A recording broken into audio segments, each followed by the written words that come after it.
Good evening. Call to order. Roll call. Councilmember Riddell Harris. Here. Davis. Here. Dowden Calvillo. Present. Holmes. And Mayor Amara. Present. Stand for the pledge, please. I pledge allegiance to the flag of the United States of America and to the republic for which it stands, one nation under God, indivisible, with liberty and justice for all.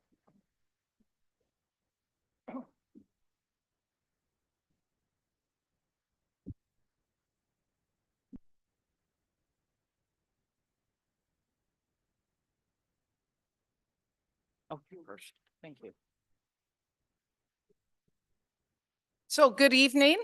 And as you may or may not know, this is the time for commendation proclamations and acknowledgements.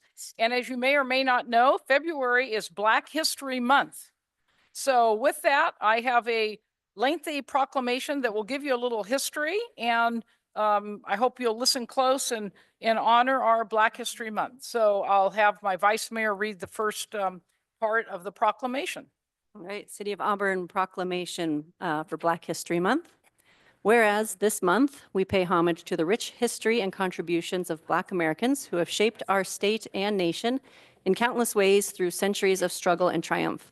First proposed by scholar Carter G. Woodson in 1926, Black History Month lifts up the Black experience in a fuller telling of America's story and selects a theme to highlight facets of history that merit particular attention. And whereas this year's theme, Black Americans and Labor, examines the intersection of employment and work with the Black American experience. From the atrocity of slavery to the rich legacy of Black entrepreneurship, the profound impact of Black labor in building and shaping our nation cannot be overstated. And whereas American and Californian history has no shortage of Black business owners, labor leaders, CEOs, workers, and more. From the first years of California's statehood, we have been home to change makers like Mary Ellen Pleasant, one of the first self-made Black millionaires in the country, who owned numerous businesses and used her money to help fund the Underground Railroad and other abolition work. And whereas Black Americans have always contributed to our shared communities, our state, and our nation.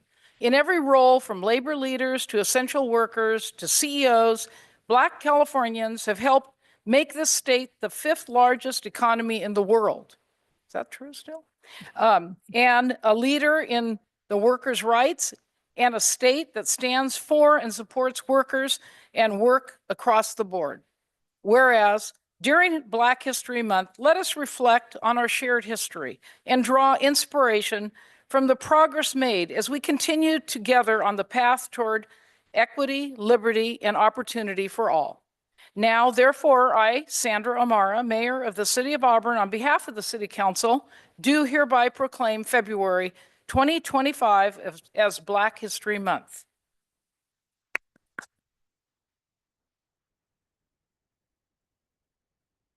Thank you very much. And the next one is just an honor. We have a certificate of recognition, and it's to a gentleman who stepped in for us when we needed it the most and did just a phenomenal job. And that's our acting Chief of Police, Ted Stecks. So if you'd step forward.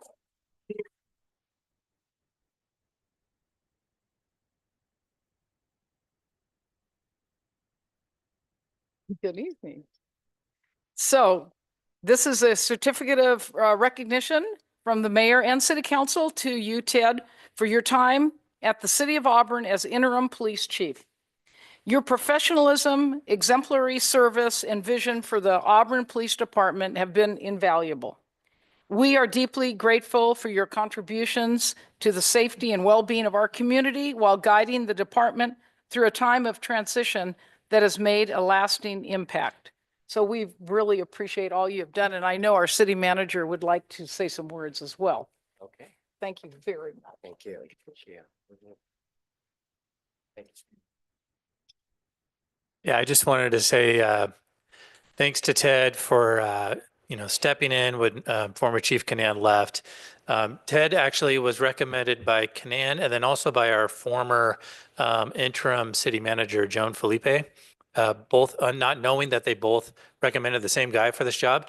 And so Ted's just done a great job of kind of settling things down with Chief Canan leaving and then kind of moving the department forward, but in a very calm and kind of just quiet way, but definitely a big presence here. So I just wanted to say thanks again for all you've done. And then Dawn is here. Oh, there she is in the back. So Ted's wife, Dawn, who comes to every city council meeting.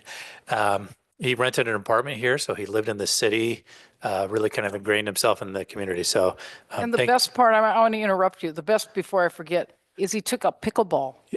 Oh. Yeah. So I just want to say thanks to Ted. I really appreciate it.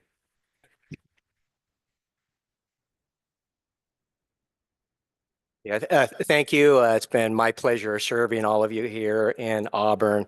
I felt the police department, the staff there were wonderful. All of you are as well. It's great working with the city manager and staff. It's really a lot of fun recruiting too, and our new chief is way in the back there over by my wife, and I'm very excited for him as well. And it was just wonderful to have been involved in the process. So yes, my wife and I check out tomorrow, give the key back to our landlord on the wonderful apartment that we had. I guess we still have it. We walk over, that's how close we are. And so I got pretty lucky on that, being able to walk to work and walk to the city council meetings. So pickleball, yes, we gave it a try. My wife and I, we talked about it for a while and we weren't sure if we would like it or not. And we bought the paddles. They were $19.99. I would recommend it. They came with, I think, 2 balls and a neat little bag. And we gave it a try, and it was so much fun, and we're hooked. It really is a blast. I'm stunned, and great exercise too. And so we'll miss Auburn. This is really a wonderful city and wonderful people, and we'll miss it. My pleasure helping. Thank you. Thank you. Thank you, We'll Chief. miss you too.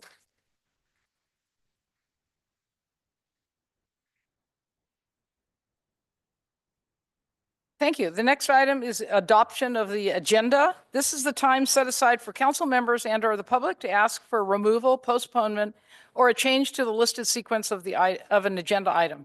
The agenda will be approved by consensus of the council. And Madam Mayor, we need to pull number 11, which is the fee study. Our Community Economic Development Director, Jonathan Wright, was unable to be here tonight. So we'll pull that and put it back on for the next agenda. Okay. Thank you. Anyone else from the council or the public? Okay, do I have a motion? I'll move approval of the agenda as amended. We'll have public comment in a little bit. Yes. Second, is that a second too? A second. Sorry, she was wondering if she need to pull something. Favor. Aye. Aye. Thank you. Okay, consent agenda. All matters listed under the consent calendar are considered to be routine in nature and will be approved by one blanket motion with a roll call vote. There will be no separate discussion of these items unless persons request specific items to be removed from the consent calendar for discussion and separate action. Any items removed will be considered after the motion to approve the consent calendar. Do I have anyone from the council who would like to remove an item? No. No? Anyone from the public? Oh, do I have a motion? I'll move approval of the consent agenda. I'll second. Councilmember Riddell Harris. Aye. Davis. Aye. Down Calveo. Aye. Holmes. And Mayor Amara. Yes, thank you very much. Now is the time for public comment. This is the time provided so that the public may speak to the council on any item not on the agenda. Please make your comments as brief as possible, not to exceed 3 minutes. The council cannot act on any items not included on the agenda. Items may be referred to staff or placed on a future agenda. Do I have any any public comment from City Council at this point? Yes, sir. I received about 20 letters from students, I believe from the 5th and 6th grades, who are interested in helping promote the history of the city of Auburn. And I don't know what school they came from. What? I think they were From from St. St. Joseph's Catholic School. We all got some great letters from St. Joseph's. St. Joseph's Catholic School. Oh, it didn't say that on the letter, but anyway, there was one that was signed by a student, Calvin Forbes. So I'd like to invite, I'd like to go talk to the students and hear more about their concerns. Also, I was very disappointed at our last meeting that we did not approve certified local government status to move forward with that. Because I think it would be something that would help the city get broader recognitions for its efforts. And anyway, thank you. Thank you. I Madam appreciate Mayor, that. I think that we all got those. Did we all, did everyone get Yes, those I letters? It was really a nice treat. The kids at St. Joseph's do that every year. And I think, you know, I speak on behalf of all of us. We really and I- appreciate it. I think posting it like you did, thank you, was very nice too, by the way. I will be doing that as well. Yeah. So thank you, St. Joseph's. And thank you, Councilman Holmes. Any other public comment from the public? Looks like I may have a little. Yes, sir.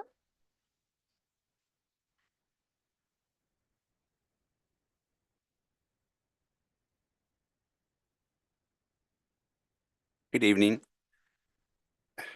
My name is Michael Bella, and I own a home at 1340 Cora Lane in Auburn. It's a permitted duplex that we rent one unit and live in the other. It's located directly behind the Moose Lodge number 2246 Family Center, located at 250 Sacramento Street in Auburn. I am here today to voice opposition and protest against the Moose Lodge's application for an outside bar.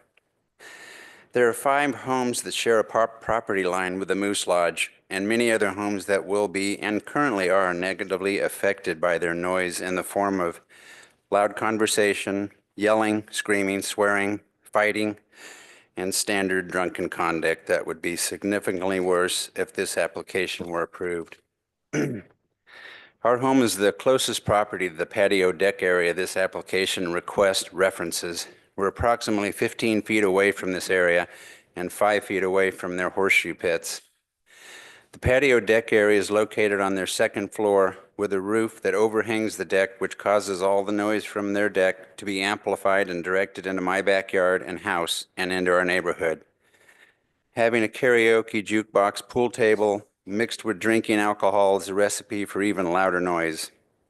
Just allowing a bar environment and drinking outside will raise noise levels for ourselves and our neighborhood. I personally have made 5 calls to the Auburn Police Department in the last 6 months about the outrageous noise coming from this same deck at all hours. My tenants, my wife, myself have all been sworn at for asking them to please quiet down. And that's with them consuming alcohol mostly inside. As it is right now, we can't enjoy our backyard at certain times of the day and evening because of the noise and vulgarities thrown at either at us or amongst themselves. This has already severely impacted and compromised the peaceful enjoyment we should expect in our backyard, and is particularly incensing that they think they have the right to even be louder. I plead with the City Council on behalf of myself, my tenants, and my neighborhood to not approve this application that they have submitted. And I thank you for your time in this matter. Thank you. Did you also write a letter to us? Yes, I did. Okay, we have all received that and I reread it. I read it. So. Mr. City Manager, can I get some clarification? Do we approve? I just don't understand the process when it comes to asking for these kinds of. Yeah, so what the neighbors received was a notice from ABC Alcoholic Beverage Control for a proposal to extend their liquor license to the outdoor area. They already have them for the indoor area. So the Moose Lodge it's what's called a pre-existing non-conforming use. So it's kind of a grandfathered use for that area. If they are intending to extend their liquor license from what they already have, they would be expanding the non-conforming use, which isn't allowed under our zoning code unless the planning commission approves it. So the council, the city doesn't, at this point, we don't approve alcoholic licenses. We don't do that. It's done by ABC. Okay. But there would be an action that would go to the planning commission if ABC grants the extension and the expansion of the license, because they would need to come back for an extension of their non-conforming use. So we wouldn't vote on the license, but we would vote on the use. On the of land that. use. And so we could not approve that and that would make it so they couldn't use that. Right. license. Okay, just Right. wanted to And clarify. I'm not clear on, I'm not 100% sure if the timing is ABC issues the license and then the city has, planning commission takes the action on the use, or if the planning commission takes the action on the use before the ABC license. I can find that out. Okay. But either way, the planning commission would need to approve it. Typically, ABC, when they, they'll send us a request for like, does this use, doesn't matter where it is it allowed for is the zoning allow for alcoholic consumption? There's like 4 different questions that they ask, but the use is the number one that they ask. And so in this case, the existing use is fine because it has an existing license and it's a pre-existing non-conforming use. But if they expand it out, it'll be a violation of the, city's codes that you can't expand that non-conforming And use. that hasn't come to us yet, but it would No. have to come to us in the It future. would go to the planning commission first, Okay. and then planning commission's decision would stand unless it was appealed, and then it would come to the council. Okay, thank you, just for clarifying that process. So We can continue. anyone who is speaking on behalf of that, we'd be happy to listen to you, but I hope you heard the answer and it will be referred to staff. So if you'd Feel free like come to, up and- if you'd like to just state your Come on, position, that'd be fine. So you, come on.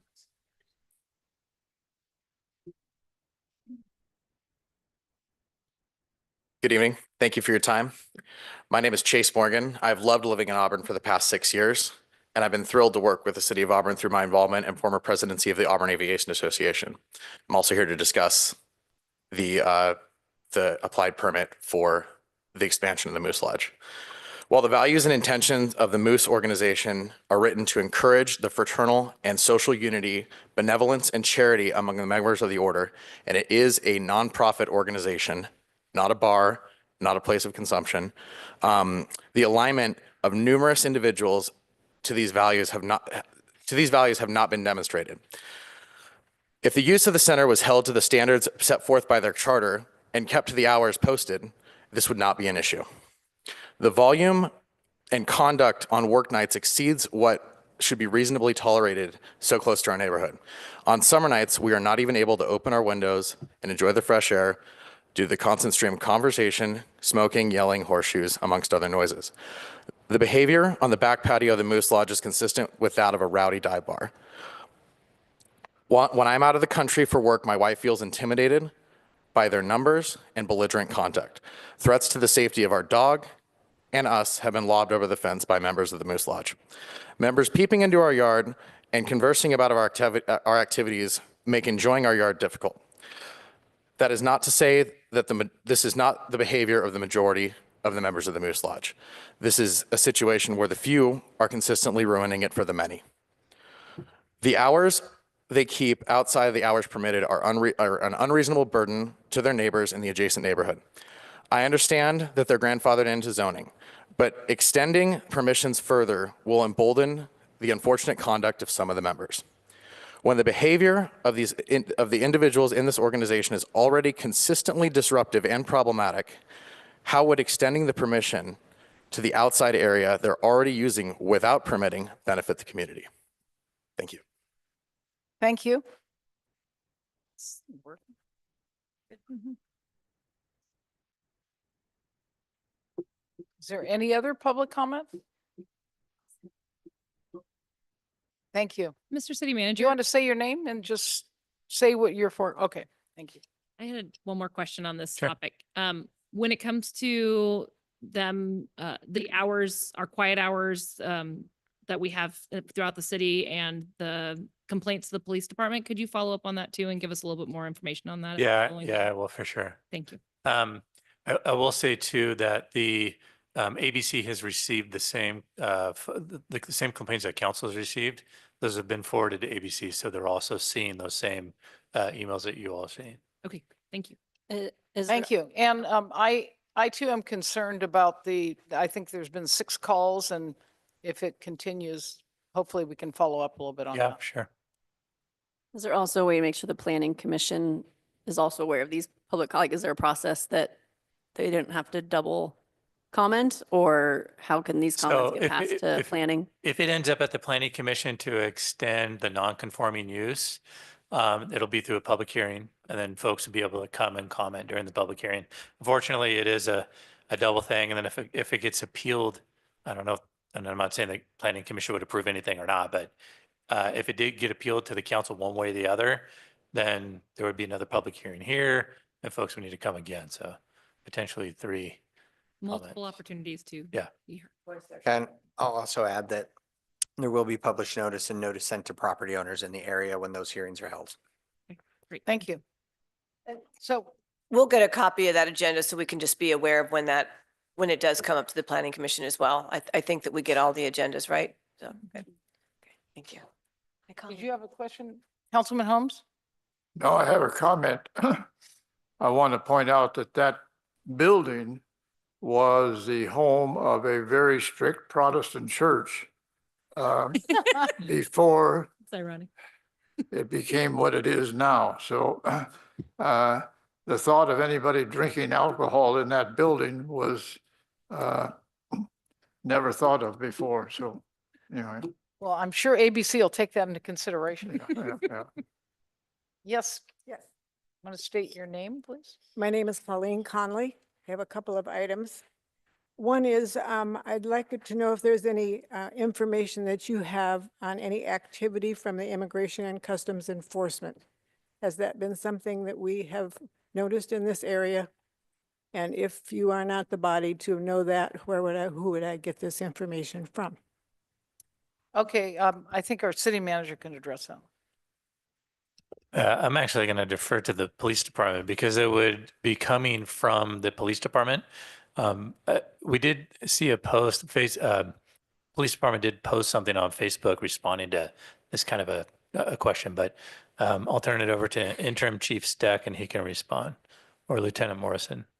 Chief Steck or Morrison, would either of you like to just briefly respond?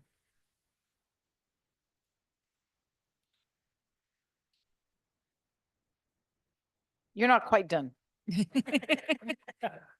Oh, Would you repeat your Immigration. question? So I think that any activity on the Immigration and Customs Enforcement in our area? Okay, so we haven't had any. And just the shorter answer is in California, there are particular laws that prevent the police from engaging in the activities that we used to a long time ago. So there's hasn't been any activity at all. So if Okay. there was, the police would be asked to be a part of it. Currently, I don't know. They can always ask if someone comes in another agency, they can ask, but it would have to fit into California law and our policy. And, and I don't suspect any agency would come in and ask us to undermine those existing policies or laws anyway, though. So. We've never Thank had you. an issue in Wait, the city of Auburn. Yeah, I think we're putting the chief on the spot right now, but Okay. you know, it's if you have further questions, you know, I'm sure you can make an appointment with someone at the police department, and I'm sure someone would be very happy to sit down with you. So, and if it's not answered correctly, then you can certainly come back, but, Right, thank you. but it's, Thank you very much. And I Thank have you, Chief. one more item. Want me to wait? Is it for me? No, you're excused. Okay. You're- It's hard to hear in the Start back. packing. So I have a friend who asked if I could help her in her neighborhood. There's been 2 homes that have been neglected and not occupied for a couple of years. Yes, I did write a letter to you and to you too. I wonder where I would start. Would it be code enforcement? This is a lovely neighborhood and it certainly is affecting the values of all the rest of the neighbors. Madam Mayor, I can respond. Councilman Dowden Kavua thinks, or knows she has an answer. Yes, because Colleen had sent me, actually left me a phone call about these 2 particular addresses and the concern about, yes, so that's, Heads up. I have a heads up. Go ahead. So I didn't have a chance to get back to you yet, but I did check with the city manager and the 2 properties that you inquired about are actually within the county's jurisdiction. They're not in the city limits. And so what I would recommend that you do is reach out, you can either reach out to the supervisor Cindy Gustafson's office if you'd like. Oh, yeah. Or to contact the Placer County. They have a code enforcement program as well, but you might want to start with Cindy's office, maybe talk with Sophie Fox, her chief of staff, and I can help you with that information offline. And I apologize, I just didn't have a chance to transmit that information to you. I received it from our city manager this afternoon. No problem. Thank you. Thank you, Madam Mayor. Thank you. Thank you for responding. Any other public comment? Oh, Mr. Al, Mr. Lombardo. All right. I was asked by Jeff Davis, who's in our Rotary Club, and he's heading up I'm with the Rotary, my name is Al Lombardo, and I'm with the Rotary Club of Auburn. And I was asked by Jeff Davis, who's heading up our project and supporting the city on the garden in the front that's going to be planted. And in the past, we've helped out the city. Unless you have to leave, that's an item on the agenda. Oh, it is? Okay, I didn't know So when to I'll let- present it. I'll give you the floor at that I time, could do it at that time then. Okay. if you don't mind. No. It's okay. coming up. It's coming up soon. Thank you. Any other public comment? Okay, that brings us to our next item, employment agreement with Brian Morrison for the chief of police position. Yeah, thank you, Madam Mayor. So it is my pleasure to bring this contract before you to hire Brian Morrison as our next chief of police. So a little bit of background. Lieutenant Morrison's been with the City of Auburn Police Department since 2016, serving in various roles, including police officer, police sergeant, and he's currently lieutenant. Following the recent vacancy of our previous chief of police, a competitive recruitment process was conducted, and Lieutenant Morrison was chosen for the chief of police role. So the attached employment agreement that's in your packet, it's consistent with the most recent employment agreements that the city's entered into. It's also consistent with the senior executive pay for performance policy as approved by the city council previously a few years ago. Kind of salient points, key points to the employment agreement include the following: annual salary of $190,000, city paid contribution to deferred compensation of 1% of annual base salary, city provided automobile, CalPERS health, dental, vision, life benefits as other department directors receive, and the total fiscal impact for this position would be $224,699, which is funded in the police department's 2024-25 budget, and less than the previous chief as well. So fully budgeted for, no issues on the budget side. I can answer specific questions you have about the employment agreement if you have any. And I'll just quickly add that the fact that we had an internal candidate who rose to the top is just kind of an amazing thing for us to have somebody of that caliber ready to go for the position. So I can answer questions. Do you have any questions for the city manager? No.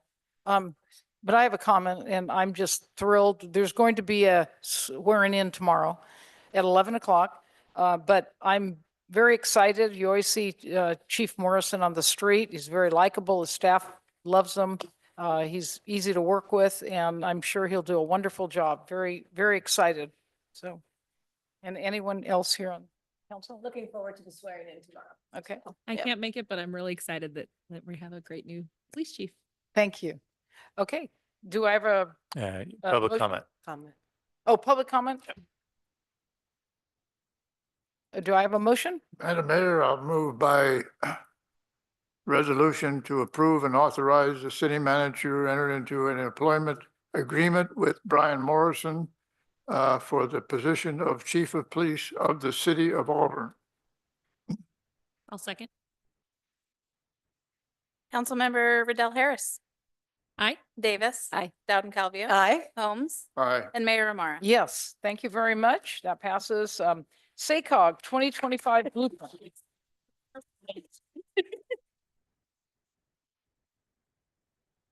Madam Mayor, I'm going to introduce this item. Okay, If I may. As you know, I am the city appointee to SACOG. I've been there, I guess, about 3 years now, but I had the pleasure of serving as the city's representative on SACOG back in 2003, I think, when the membership changed, when we worked on the original blueprint program. So we're up for review and renewal of that particular plan.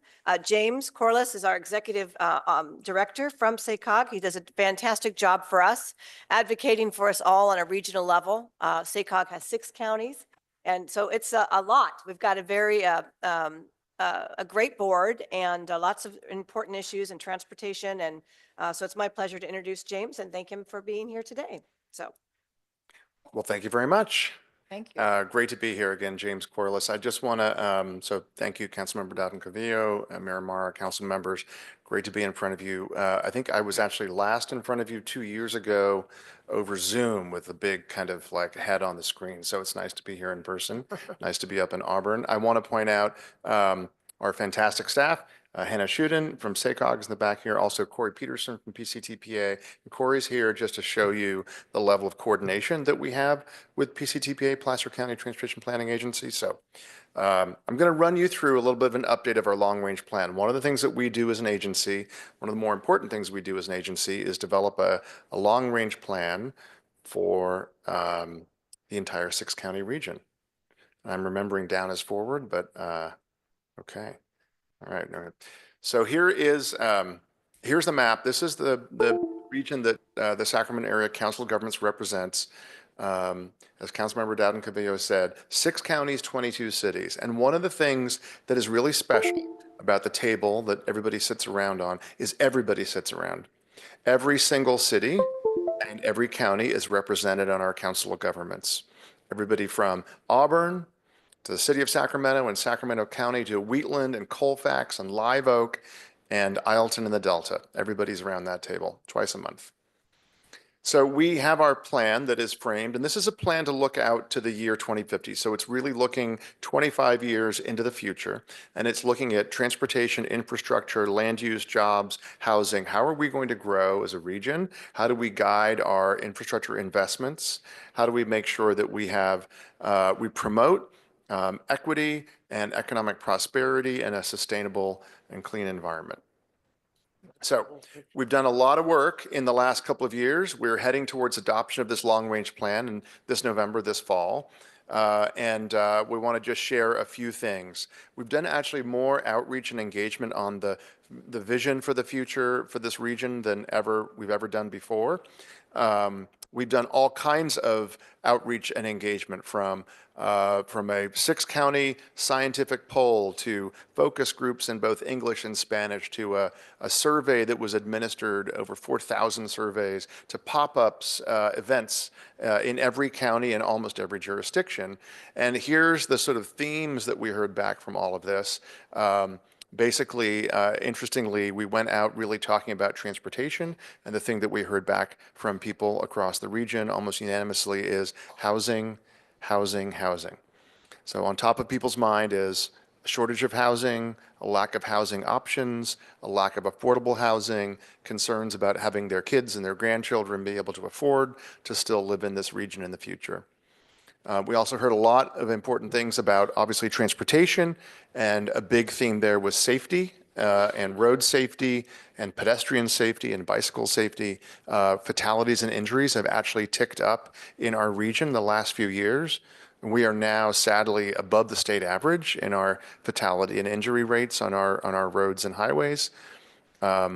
And a lot more, including preparing for natural disasters, making sure we have infrastructure that's resilient. We're prepared for the next natural disaster, and our transportation system is built to handle it. And then, of course, protecting and conserving open space and agriculture. Just one example of one of the focus groups we held where we heard exactly this quote is, we need more housing, we need more housing choices, and we need to make sure those options are available to accommodate every stage of life. Here's our survey that we put out. This is across the 6 counties, and we had a lot of help from a lot of nonprofits and community-based organizations and faith-based groups. What are the biggest challenges faced in your community? Jen, just to drive this point home, affordable housing by far, and the lack of affordable and attainable housing, number 1, crime and public safety, a lack of transportation choices, and traffic congestion. So all of those rising up to the top 4. Okay, in this plan, we do a lot of analysis. It is a very technical plan. We are governed by federal and state regulation. We have to have a plan that reduces pollution, improves mobility, thinks about land use in a sustainable way. And by the way, a plan, and I want to emphasize this is built from your general plan. Every general plan in this region basically feeds up into this regional plan. But general plans have no necessarily horizon year, and a lot of the transportation budget as well on transportation projects also have to be constrained in our plan to the reasonably available money that will come into the region. We'll talk about that a little bit more. So if you can, I know you can't quite see this with the zoom bar down there, but oh yes you can. I'll look up into the right-hand column there. So the Sacramento region, in the next 5 years, and this has been the case since the 2020 census, is one of the fastest growing regions in California. Maybe you feel it. Maybe you notice it on the streets and roads and Interstate 80. We're faster than California. We're faster than the US average. However, our demographics and our growth will also begin to slow down. And so that is a demographic trend that is not just unique to California or Sacramento. But while other regions have lost population in the last 5 years, the Sacramento region has gained population. And here are the numbers themselves. So across the 6-county region, if our population now across the 6 counties is about 2.5 million, we expect another 600,000 residents by the year 2050. Again, remember those slides earlier, that the growth rate and the acceleration of population is faster sooner and then slows down. But that'll give us a region about 3.1 million with another 260,000 jobs and 278,000 housing units. In the city of Auburn and your city limits, those projections broken down to your jurisdiction are about 13,800 more people, 9,900 jobs, if we're lucky, if we're good, and 6,300 housing units we're going to need to accommodate that growth. That's totals. So I'm giving you the total by the end there. So you can see the change on the far column in case anybody was thinking we're building 6,300 housing units. It's 600. Just want to make sure I clarify that. Okay. All right. I'm trying to advance.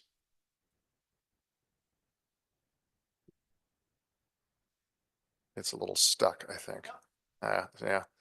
I was just having you pause on the 600 housing units. There we go. Okay. Part of what we're also looking at is it really, in some ways, is not a question in our region of if we grow, it's how. And we have a very important strategic sustainable growth strategy. And we've had it really since Councilmember Dowden-Cabillo mentioned the 2004 plan 21 years ago was called the Blueprint.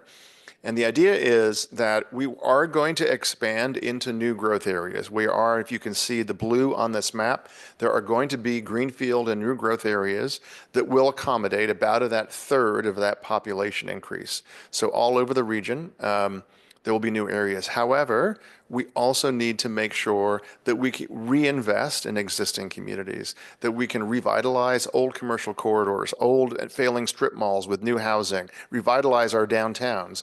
And this is where your city comes in here, because we have a lot of actually underutilized land and underutilized parcels that if we can get the incentives and the economics and the tax increment and financing and incentives correct, we could really begin to respark a revitalization, redevelopment of everything you see there in dark blue, which is basically the existing footprint, while we still have about a third of our growth go into some of those newer growth areas. And that's important for so many reasons, including keeping future tax rates lower, including making sure we don't have a ton of traffic congestion, that we don't spill onto and into areas that are high fire risk or prime farmland, et cetera. So about 2/3 of our future growth in existing footprint, underutilized land, and about a third brand new. So, I'm going to talk a little bit just about, and I'll come back to this again, but part of a lot of our strategy in this plan is really about helping all of you at the local level in cities and counties with your plans to reimagine, redevelop, and revitalize your communities. And so we have a program that the SACOG board has long supported, and your city manager has been a great champion of, called Green Means Go. In our last plan 4 years ago, we said this to the state of California that wants us to really reduce pollution from cars and carbon emissions. And we said to them, we're game, but we need your help. And actually, one of the best ways we can reduce pollution from cars is to build housing where people don't have to drive as far. And that looks like things like redeveloping the Dome site here in Auburn. And so Auburn, I'm very proud to say, was a recipient of not one, but 2 Green Means Go grants in our program that we got from the state of California, $34 million region-wide. And so to the Dome site here, and also your form-based code for your downtown revitalization. So that was fantastic to see that Auburn could participate in that. Your transportation and our transportation, obviously our challenges and our projects range from, of course, your downtown to your trails to the rail connections. And let's just talk a little bit about some of our transportation challenges. We're putting a big emphasis in this plan on trying to prioritize maintenance, repair, and operations of our existing transportation network. It is aging. It needs reinvestment and repair, whether that is our highways, our streets, or even some of our mass transit systems. I told you that safety was a really big theme that we heard from a lot of our outreach, and so we're really trying to put a big emphasis on transportation projects and road projects and even complete streets that can really prioritize safety for all users. We're really interested in technology solutions that can help maximize existing capacity by signalized traffic lights that can actually speed up things like traffic, but also emergency vehicles. Prioritizing lower cost and quicker projects up in Placerville on Highway 50. They actually have a project called Trip to Green, which rather than a flyover in Placerville on US 50 that would take hundreds of millions and years to build, they are doing a pilot project where they turn the lights green. They don't allow traffic to pass through, and those traffic lights through downtown Placerville are turned green and stay green, and the traffic can get around other ways. The first pilot project of this was during the Calder Fire. So unbeknownst to them, they actually had an evacuation strategy along with this strategy. It is pennies on the dollar for what otherwise would have been a really expensive project that would have taken decades to build. So now the question is, how do we help get them operational funding for this Trip to Green program? All right, all of those are sort of examples. It rolls up into a plan, our 2025 blueprint plan from across the region. And I also want to just shout out to PCTPA and Corey. The Placer County plan fits basically and nests inside this regional plan. So one kind of fits and works with the other. We're driving towards an adoption of the plan late this year in the fall in November. I'm hoping that we are going to be actually doing a big rollout and a big celebration of this plan coming up. And then, of course, you don't just do a plan to have a plan, right? And sit on a shelf. You do it to actually implement things and work on projects. I've mentioned Green Means Go in the top left corner. We're really proud of that program, and we have jurisdictions all over this region whose by city and county ordinance have basically adopted these green zones and infill areas just like downtown Auburn and the domes. On the top right is our Ready Set Trails plan to basically connect and complete a network of paved biking and walking trails that, if we could accomplish this vision, would give you 1,000 miles of continuous trail across the entire region. It is a game changer and super exciting. Our mobility zones is a project that we're doing in disadvantaged communities in all 6 counties to help communities actually help and create their own low-cost transportation solutions. And finally, in the lower right is our mega region working group that Councilmember Dowden Cavillo sits on. We have a partnership with the Bay Area and San Joaquin County. And these are projects that unite and knit together the 16-county Northern California mega region, including the third track to Roseville, which will give you more Capital Corridor train service to Auburn, including the YOLO 80 project across the causeway, which will add express lanes on 80 between Davis and Sacramento, and also bringing passenger rail from Stockton and the Bay Area up north to Sacramento, and one day soon, we hope, north to Marysville and Chico. So that's our mega region work. And here's just a bit of a more zoomed in version of our priority projects. Again, some really key projects here. I mentioned a few of them just now, but also want to shout out PCTPA for the Placer-Sacramento Gateway Project. This is really a combination of projects from throughout the 65 and 80 corridor, express lane improvements on State Route 65, and of course the 80-65 interchange, which you all know too well. So those are priority projects that the SACOG board has endorsed. It's a short list of projects. We're highlighting a few of them there. And then the question is, and here's where I end, how do we get state and federal funding for these investments, right? How do we get state and federal funding? We have obviously a change in administration in DC. We have a lot of executive orders coming out. A couple of weeks ago, there was a pause on federal grants. People ask us when we're going around now and talking about federal investment in our infrastructure, are we still going to get money for this? Are we going to get transportation funding from the federal government? And here's our answer is we have to be a team. So here's all of you as elected officials across the 6 counties. You got to be a team. We might even light the beam once we get our major federal grants. But in all honesty, our region across the 6 counties, we're geographically diverse, we're politically diverse, we have members of Congress on both sides of the aisle, we have members in the state capitol on both sides of the aisle. So if you're not going to cap, you need to go to cap, or you should visit DC or visit your members of Congress and your state legislators here locally, because we've really got to basically stick together and unite and have a common one voice to go get these investments so we can make this plan a reality. So with that, thanks so much for having me. I hope that was helpful, gave you a little insight into what we've been doing with a lot of public input and engagement. I'd be happy to answer any questions. Thank you. Any questions from the council? Question. Yes. One question is just something that plagues me in the region, transportation options to the airport, if that's ever something that will happen, besides a car. Which airport? To the Sacramento International Airport. Yeah. So this is a little bit, I didn't go too much into this. We have not just a plan, honestly, but we have to, I think, reckon in this region with the fact that we need to fight for every dollar we can, right? At the federal level, at the state level. Like, we have to punch above our weight in Sacramento and in DC. And yet there won't be enough money to do all the things we want to do. And the future of federal funding is very uncertain. The gas tax revenues are declining because whatever you think about electric vehicles, they're coming, and hybrid cars means less gas being purchased.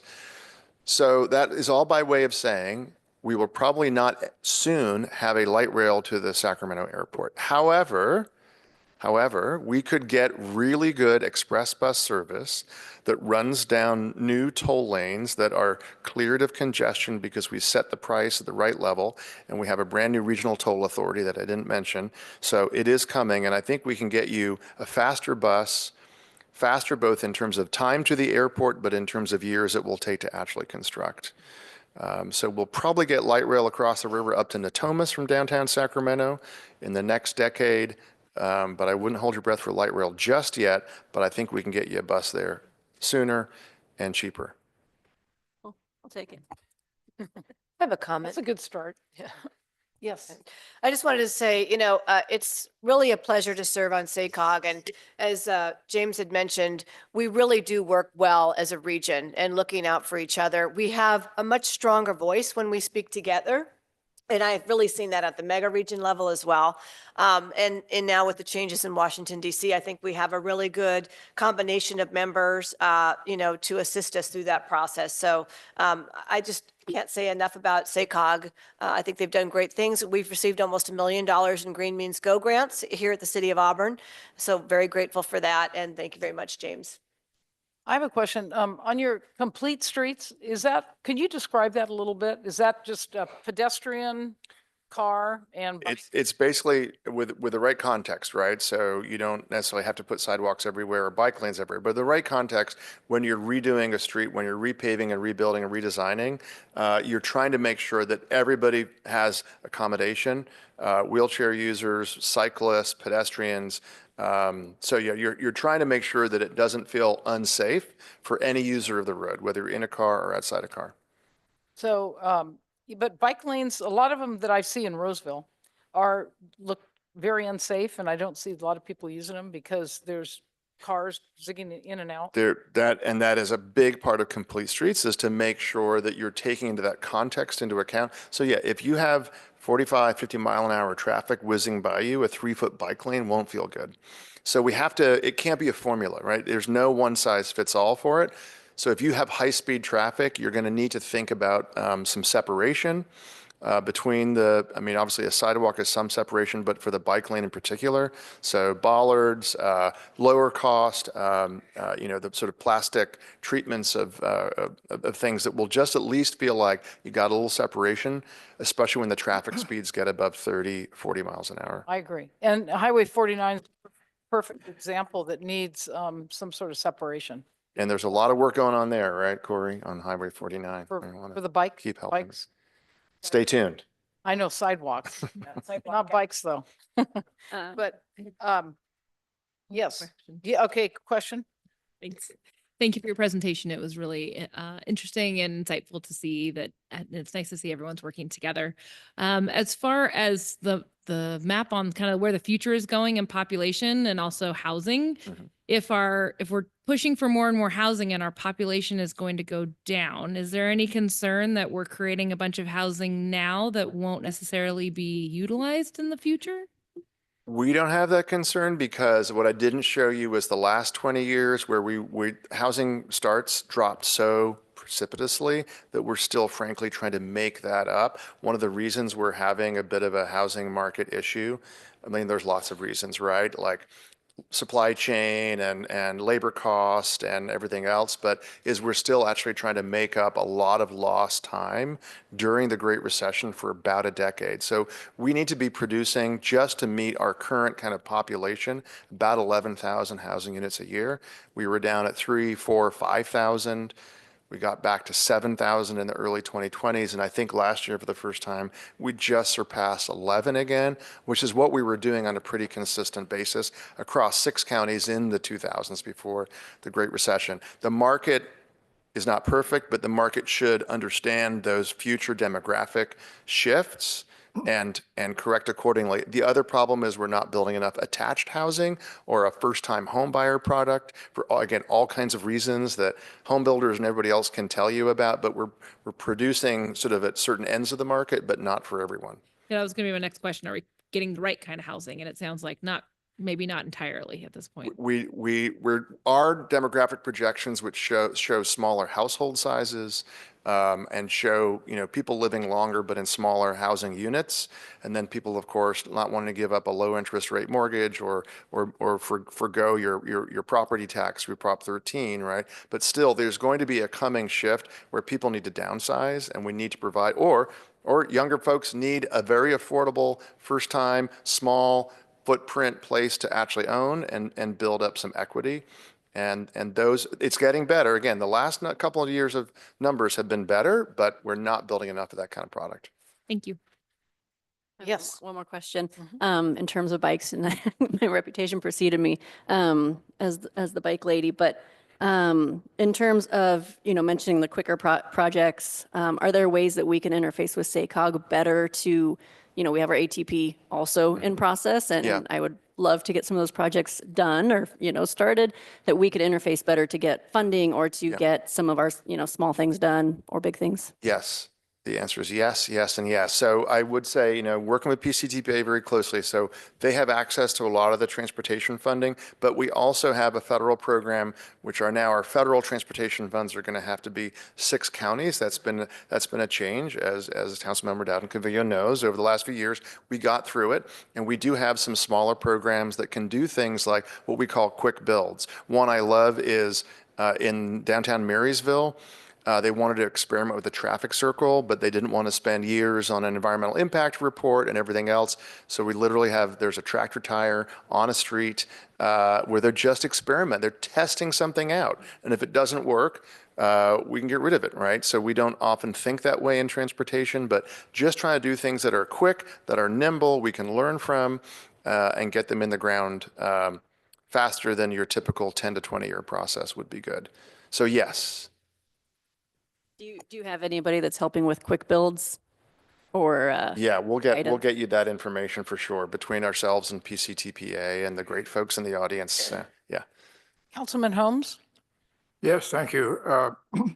I noticed in one of your first slides, the SACOG places of interest were in blue. And I noticed that, of course, Lake Tahoe is all in blue. Now, I guess that's because it's water there, but Light blue versus. Is it the slide you're talking about? yes, Yeah. yeah. Yeah. Well, actually, interestingly, I don't want to get into acronym soup, right? Because I have to put like a nickel in the quarter jar and whatever. Our boundaries, our planning area boundaries for the 6 county federally designated planning organization go to the Tahoe Rim, because the basin of Tahoe is actually its own metropolitan planning organization called TRPA, Tahoe Regional Planning Agency. So we stop where they begin with the Tahoe all right. Rim. Okay, thank you. Sure. And before I let you go, I'm really interested in your trails. Sure. You said there's going to be 1,000 miles. Where Well, if we about? could build it all, if we could connect it all, it'd be a 1,000-mile trail network. This is a sort of To the Sacramento River Trail? Is that what you're talking about? it would literally go everywhere, and that's a very stylized in the top right-hand corner there. But what we have in this region is a little bit of a sort of a metaphor, which is we got great things on the ground, but they don't connect. Right. So that's a metaphor in some ways for where we find ourselves. So this literally could be, and it's not necessarily all off-road. For instance, that one that shows you going all the way up to Tahoe there is one of the older plans, I think, that's been around to use some of the smaller roads there. But it's basically taking the idea of the American River Parkway, taking it down to the Sacramento Delta, bringing it up to Marysville, abandoned railroad corridors, the levees. We actually in this region, as you know, this region in the last 150 years was built sort of conveying things, right? Railroads, canals, water, and all of those things that were the conveyance are now perfect to convert into trails. And we have them everywhere. And so the question is ownership, the question is funding. But it is doable. And the other problem is we have 28 cities and counties, but hundreds of special districts. And so kind of everybody owns a tiny piece of this. And so this is another great one where we have to kind of get together as a region and really figure out how we can accelerate the development of that trail Yeah, I was going to network. ask if you're working with Rails to Trails. We are. I love Rails to Trails. We actually, before Cap to Cap last year, we had a meeting with them. They're fantastic here in California.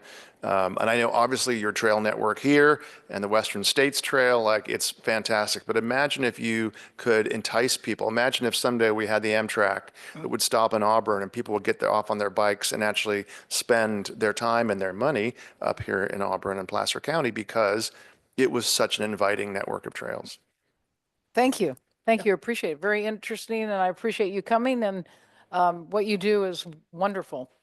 Well, Wide really glad to variety. have Councilmember Dowden Cavillo and all of you as part of the region and part of our council of government. So Thank you very much.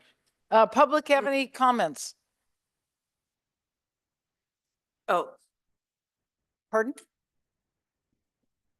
Can you Will want the to come to trails the include podium really horses? fast, if you don't mind? Will the trails include horses? The network that we're planning for is a network of paved trails, and I think it's very context sensitive. Or is there a path alongside?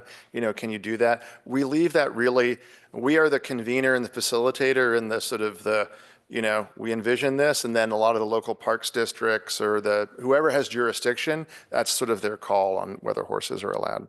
Well, actually, yeah, and the Sacramento one goes from Discovery Park clear up to Folsom is Yeah. what, 40 miles? Yeah. And it's got horse, Yeah, both. bike, pedestrian, runners, it's got everything. So Yeah, multi-use, that'd be really nice. multi-use trail. Any other questions or comments from the public?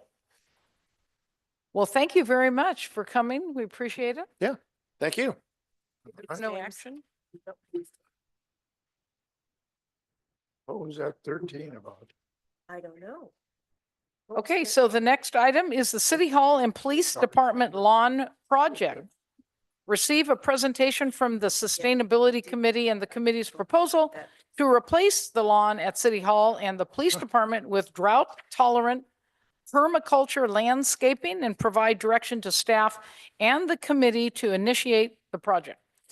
Yeah, thank you, Madam Mayor. So this project started with the Auburn Sustainability Committee. They've been working on this project to replace the lawns at City Hall and the Police Department since at least fiscal year 23-24, and I'm pretty sure it was before that. Committee's work plan for 24-25 is approved by the council and included this project as well. And then this project was precipitated by Governor Newsom signing AB 1572 into law, which prohibits all local governments from using potable water to irrigate non-functional turf on government-owned facilities by January 1st, 2027. And because City Hall lawn and the Police Department lawn are considered non-functional turf, we would not be able to continue to water them past that date. So Sustainability Committee's been working with the Yamasaki Landscaping to create a plan for the replacement of those lawns. I know that Glenn has a pretty detailed presentation that he's going to go through. So I'll turn it over to you, sir, and let you run through that. Good evening, Madam Mayor and members of the City Council. My name is Glenn Kramer, and tonight I come before you as Secretary to your Sustainability Advisory Committee. We regret that our chair, Mike Lindberg, had a prior commitment out of the area, but he's with us in spirit. Tonight we come before you to unveil an exciting project that we have been working on for several years on the replacement and beautification of the front lawn area of City Hall and the Police Department. Before we get into the presentation, I'd like to acknowledge the work of member Joe Looney in leading this project and doing an enormous amount of research and providing expert advice, and to Theresa Zaro of Yamasaki Landscape Architecture, who is bringing this project to life and doing design work on a pro bono basis, and to Auburn Rotary, who has come forward with a generous contribution and offer to provide volunteer assistance. So first we have Joe Looney, who will give you a brief introduction to the history and gardening concepts. Then Theresa Zaro from Yamasaki Landscape. And finally, I'll do a wrap up and answer any questions. So Joe, would you like to come up?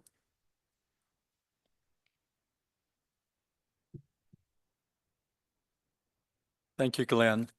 Good evening, Madam Mayor and City Council members. Quick history, we have been working on this project for 3 to 4 years, but it definitely gained momentum once AB 1572 became law. And as we've been working on the idea of changing the lawns to drought-tolerant landscapes to save water and create something special, we realized we had an opportunity to create a landscape that wasn't just sustainable, it would regenerate the site and would also draw people to the site. To accomplish this, the design incorporates permaculture elements. Now, permaculture is a design approach that tries to create holistic landscapes, living systems that have the stability and the diversity and the resilience of natural ecosystems. Basically, we're trying to mimic nature in this design, as well as integrating people with the landscape. So some examples of permaculture that we apply in this design. First, careful consideration. We've spent a couple years doing sun and shade photos various times throughout the year, various times throughout the day, some, equinox, to get a really good understanding of what the site is like from that perspective. Soil building, we have included ground preparation that will include no-till sheet mulching, SHEET mulching, instead of mechanical removing of the lawn. And the purpose of that is to kickstart the microbial activity in the soil and also protect the existing tree roots. Basically, the life and the diversity and health of the life below the soil is what drives the diversity and health of the above the soil. We are working on water capture. The mulching techniques and all the different plants and different root systems will help capture water and keep it on site. And also we have one proposed swale, on contour swale, which is basically a very narrow little ditch running across the site that captures water to slow it, spread it, sink it, and again, not let it run off site. So it becomes part of our groundwater retention. And last, plants with many functions that pollinate, they look good, they use less water, some provide food, and some are nitrogen fixing, and all of these work together. So instead of just 50, 70 individual plants scattered about, this all works together, and the plants support each other. And with that, I'll turn it over to Teresa, and she'll show you some great examples and then this amazing plan that she has designed. Thank you, Joe. Okay, I'm going to try to figure this out. I might need some tips as I go along. Thank you, staff, council, mayor. I'm Teresa Zaro. I'm with Yamasaki Landscape Architecture here in town. And I'm so excited that the Sustainability Committee invited me to contribute to this project. A little bit that Joe already talked through was this concept of going beyond drought tolerant, touching on principles of permaculture, providing a space that is a learning environment for our community, and also an opportunity to connect Old Town to downtown. Anybody that's made that trek from Farmers Market up to downtown could probably appreciate a rest stop about halfway, which happens to be City Hall. So we're going to go into that a little bit in our plan. This reflects back on the work that's happened already, as Joe described.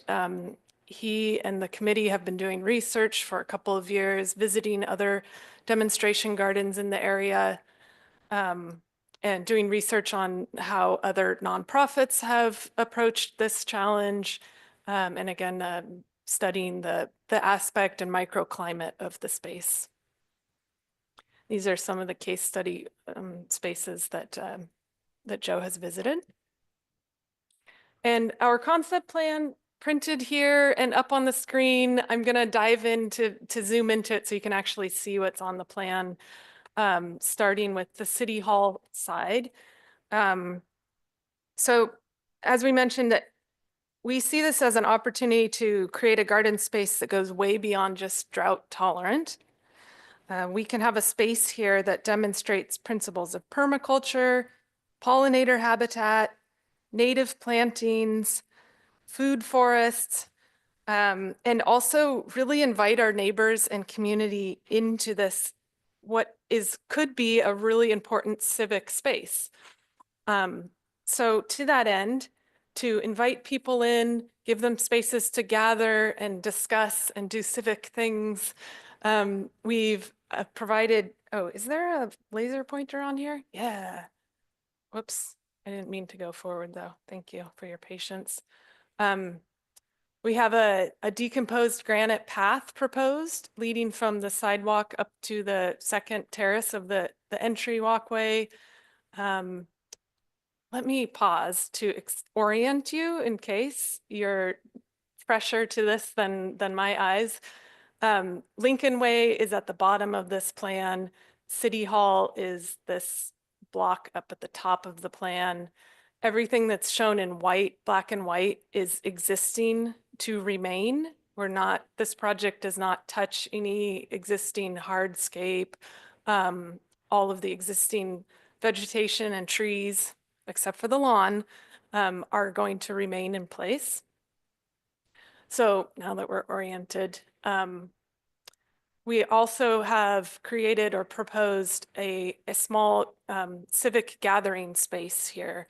This would be a flat-ish decomposed granite small plaza area with a seat wall behind it to encourage community neighbors to demonstrate or to discuss or to just hang out and people watch.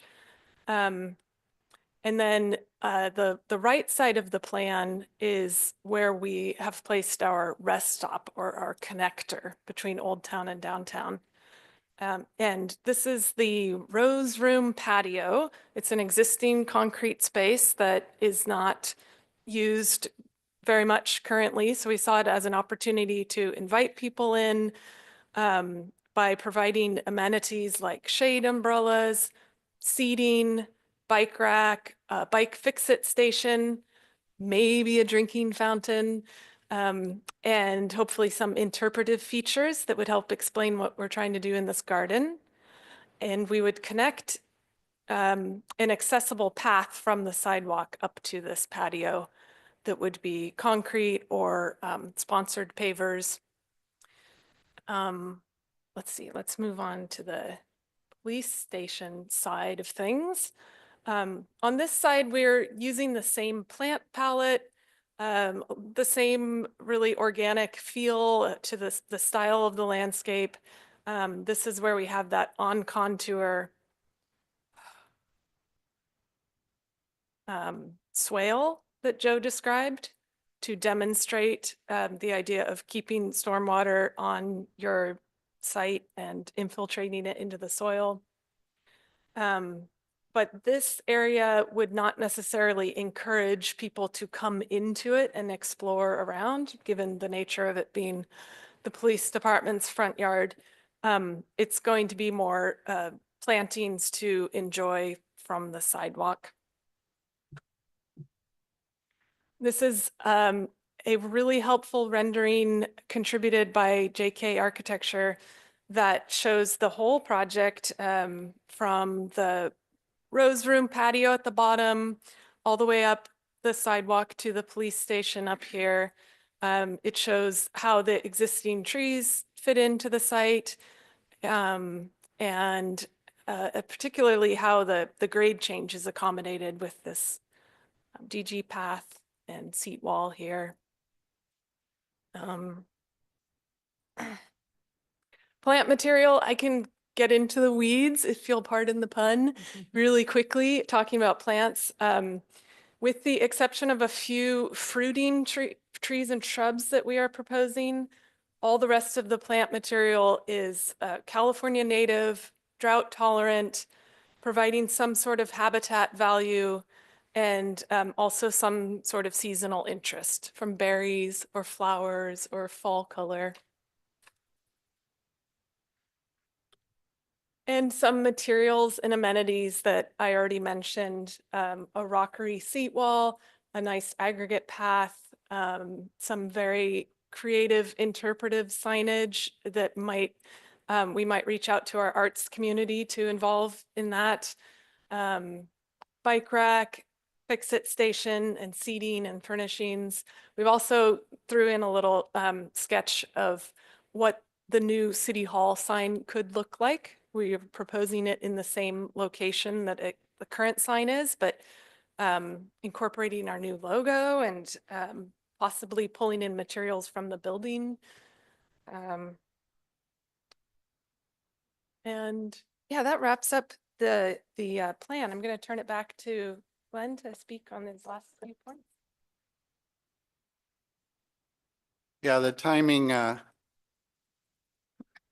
the goal is to begin prep in fall, winter of 25, planning to be completed in spring of 26. That could run over depending on fundraising efforts, but we're mindful of the 2027 deadline.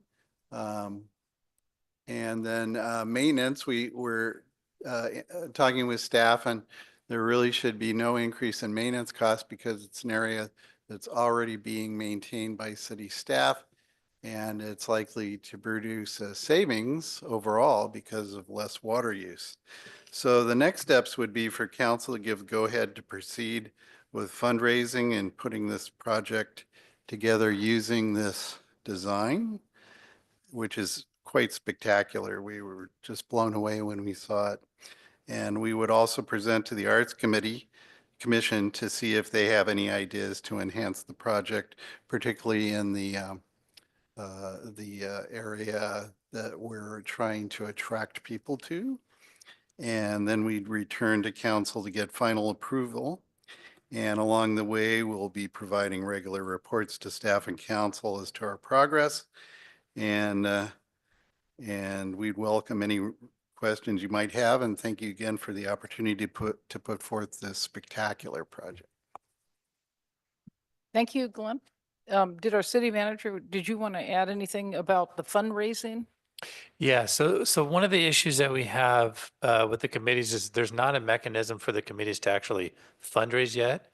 This is something that Councilmember Delton Calvillo and I have talked about the Endurance Capital Committee. So I need to look at that policy about what the committees can do, and then modify that to allow for fundraising, not specific to this, but frankly for all of the committees, because there's not like a mechanism for that to happen yet. So that is something that we'll be bringing back probably in March. It shouldn't take too long to get that worked out. So you're saying there can be fundraising, but not at this time because there's Right. there's no bank account and that kind of thing. But it'll come back in March, and then at that time, the fundraising. So today, if we give direction to start it, then the committee can start the project, and fundraising can occur if it passes in March to Yeah. begin the fundraising and taking in the. Yeah, I'd exactly. also say that money. the word, Wait, anybody else have any? I was going to questions say on on the that? fundraising piece. Oh, the okay. Conversation you're having. We're partnering with a nonprofit to start fundraising before we figure this out. So I think that's also a possibility. If Rotary or one of the other nonprofits wants to partner with them, that would be a possibility Right. until that fundraising Yeah. piece gets sorted out. The biggest, They're going to be just doing in-kind, they're going to do the physical labor. yeah, there's No, I'm just certainly. saying, there are nonprofits who Yeah, have. no, I understand that. Yeah. Yeah. Yeah, the biggest issue right now with the way that, because there's no mechanism for us to receive those donations, right, is folks provide a donation to do this or whatever they're donating for. But right now, that money would basically just go into the general fund because there's no revenue accounts set up for the individual committees. On top of that, they need to be the donations actually need to be approved by council. And so we could do those all in one big time, right? Like you get $100,000 of donations, bring that all back to the council and have the council accept those donations. But according to the city attorney to my left, and I won't play attorney, there is a requirement of the government code that they need to be accepted by council before they can actually be used. So that's one issue. And then the other issue is we need to make sure that whatever the donations and the fundraising is happening is for an activity that's been sanctioned by the council, because we don't want folks donating to something that the council doesn't want to have happen, that the committee, so we don't want the committees getting out ahead of the council basically on fundraising activities. So that'll all be part of the policy that I have to bring back and kind of, pull that all together for everybody. Okay. And to that end also is just also ensuring that we have a standard for how we recognize contributions and things of that nature. So. So that should be happening fairly soon. So, and I just wanted to say, I had the opportunity along with the city manager, and actually Councilwoman, Davis, at least I have had the opportunity to vet this project and so I just want to make some comments and thank people. First of all, I want to thank Sustainability. They have been working a long time and very, very hard on this project. There's been committees and subcommittees and discussion for, yes, years. I think that was one of our first projects on sustainability. So thank you very much. Thank you to our president, Mike Lemberg, who's not here today, Glenn, for your hard work. Joe, you've just gone above and beyond, worked very hard. And of course, Teresa, thank you for doing this pro bono. I know you've had to go back and forth and we really appreciate it. I think this is, personally, I think this is an amazing project. It is very well done, very well thought out. I love the rendition, and I think this is can make Auburn and our city council a leader in this since, especially since we have this coming in AB 1572. I'm just super excited that that's lovely rendition. I'm super excited again that Auburn is already thinking about this and again, as Teresa said, this provides a nexus for Old Town and Upper Town. It's an opportunity for people to come and learn, our children to come, and Loomis has it, and I believe our city manager has very proud of that. So again, I'm very, very excited about this project and very grateful for all the hard work. So with that, though, I think there might be some questions or comments from our city council. So Councilman Holmes, did you have a comment or? Well, yes, I noted that there's already a bench in, what did you call it? Patio?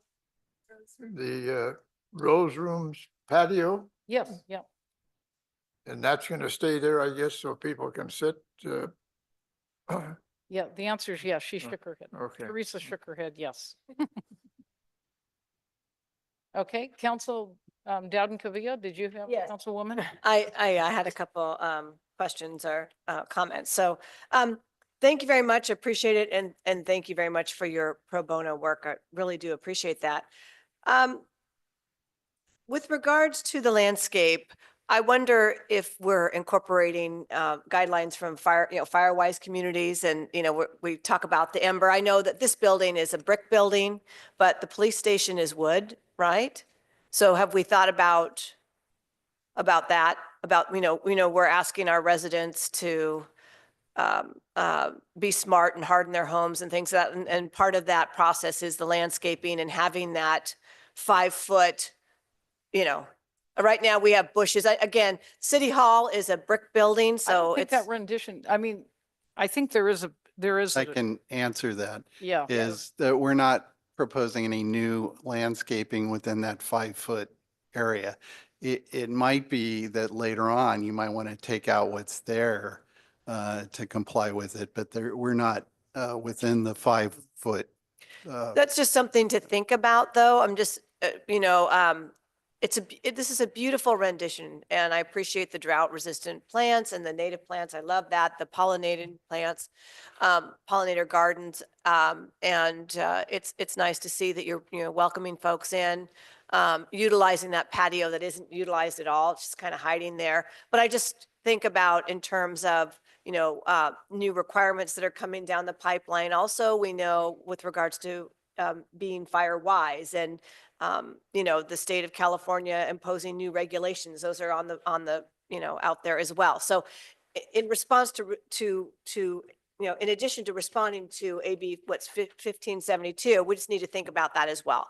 So especially I think that because the police station is wood. Yeah, that's actually a really good point. I didn't think about that.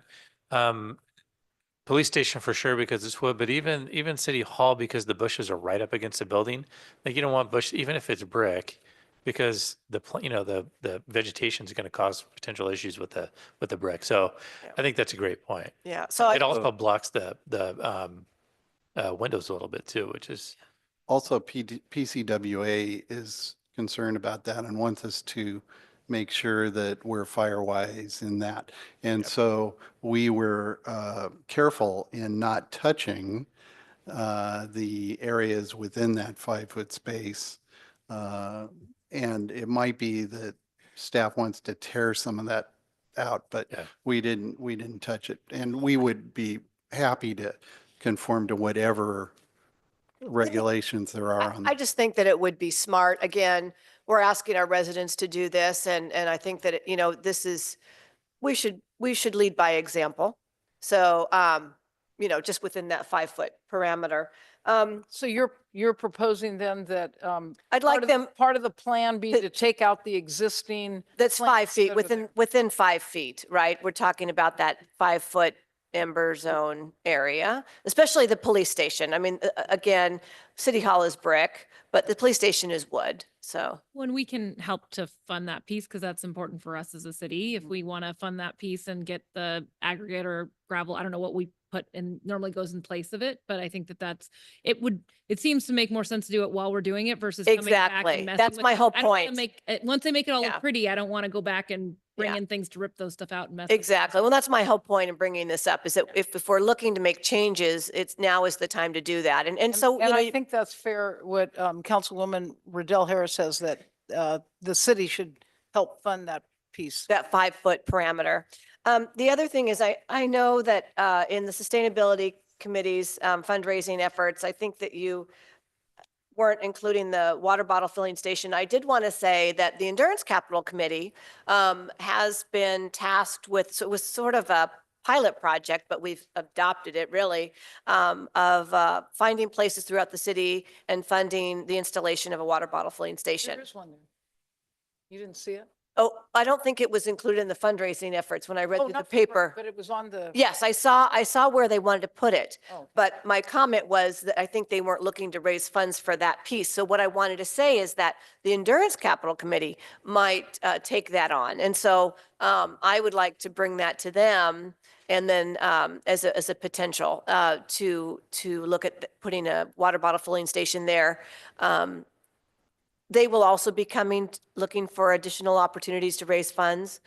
But then you could have the water bottle filling station there with the Auburn Endurance Capital of the World logo on it. So I just thought that would be another opportunity, since you weren't looking to raise monies for that. But I like the idea of having one there, and that might be a perfect fit. So I'd like to be able to take that to the Endurance Capital Committee on that. So, and then looking forward to working with our city manager with regards to the policy for seeking donations and how to deal with that. So, thank you. Thank you. I think that upon approval, we do want to involve the Arts Commission and Endurance Committee, because we didn't want to go to them before council saw this and approved it, so that we could look at and involving other entities.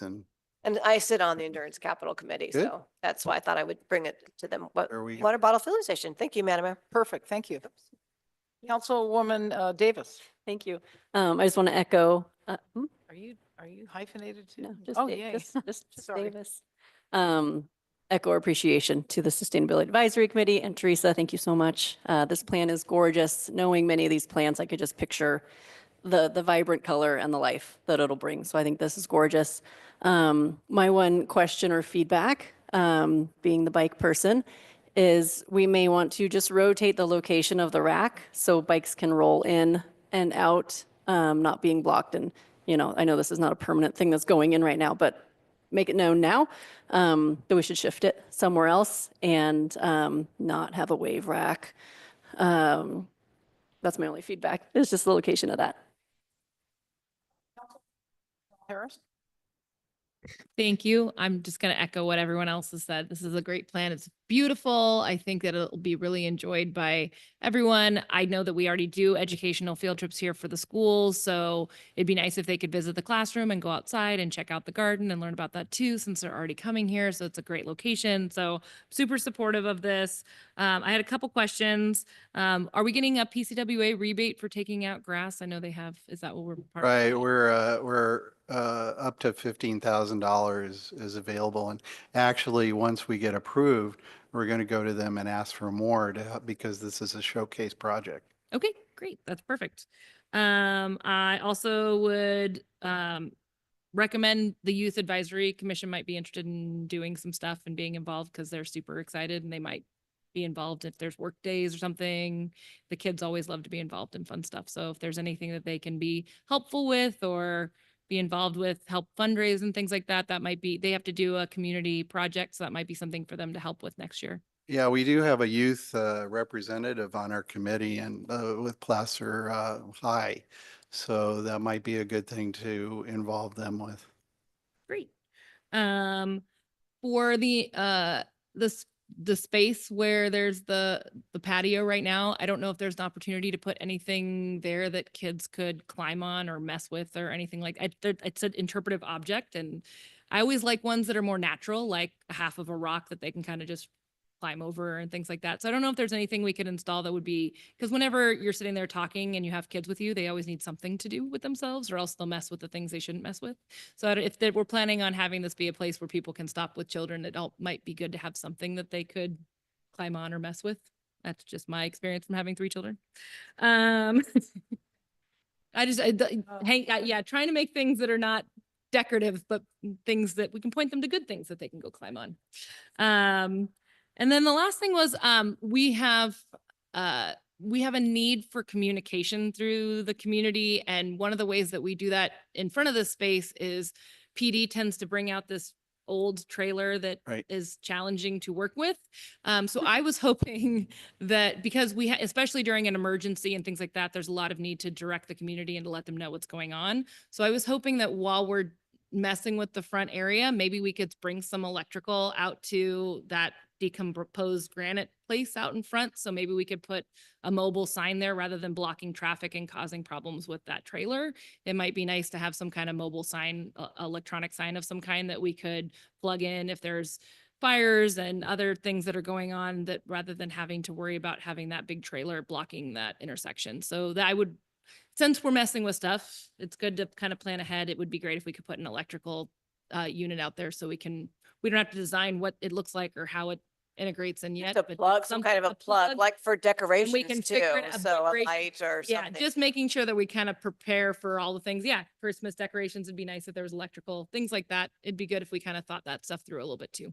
Well, there is electrical outlet, electricity out there because of the lights sign. that show up. But also, we also are looking at accommodating the endurance capital signage by putting in some holes where the banner can be can be put in. So we're looking at all of that. We see it as well. So yeah, that's good. So maybe staff can look into what kind of a mobile sign we might put there if we needed to put holes or any kind of stuff. We could kind of think that all through. Well, Thanks for while we're on looking the at that. electrical, we have lighting out there. It'd be nice to have some spotlights on some of the plants and trees. Yeah, we could do it. So putting up lighting would certainly be, I mean, you could just do solar uplight.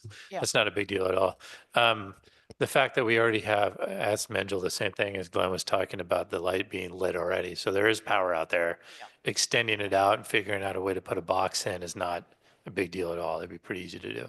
It's just easier to do it up front versus Yeah, trying to do it later. exactly. Yeah, instead of running extension cords. That's all I had. Thank you so much. I really appreciate all the hard work that everyone's put into this, and I think it'll be a great project. Do we have a public comment on this matter? Mr. Lombardo, now is your we turn. made you Thank wait. you for being patient and waiting. Really appreciate it.